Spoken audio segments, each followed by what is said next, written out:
สบายดีมื้อนี้มารีวิวการขโมยแบบ two way เฮามาเบิ่งหน้าจอก่อนเนาะมันจะมีสถานะต่างๆสถานะล็อกปลดล็อกล็อกปิดเสียงแล้วก็ล็อกเปิดเสียง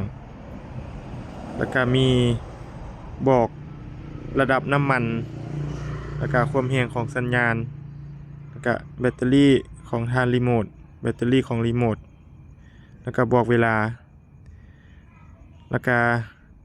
บอกระดับแรงดันแบตเตอรี่เนาะแต่ว่าเวลาเราสตาร์ทรถแล้วมันจึงบอกระดับแบตเตอรี่เดี๋ยวเรามาลองกดสตาร์ทเบิ่งว่ามันจะขึ้นระดับแรงดันแบตเตอรี่บ่นะเรากดสตาร์ทละเห็นบ่มันจะบอกแรงดันแบตเตอรี่เลยประมาณนี้กดดับมา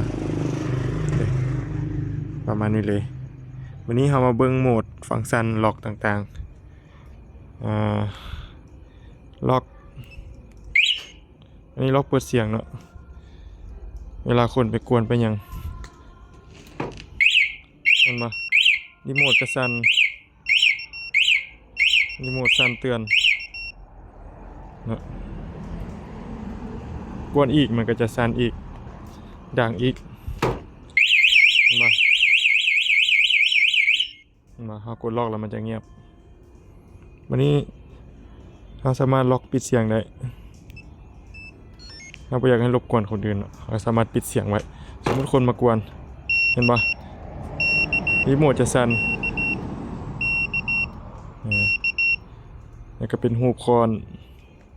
กวนอีกเห็นปะ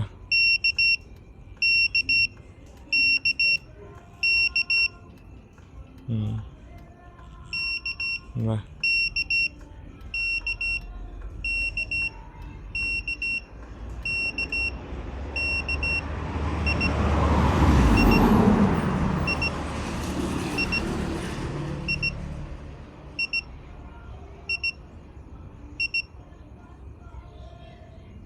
ประมาณนี้เลย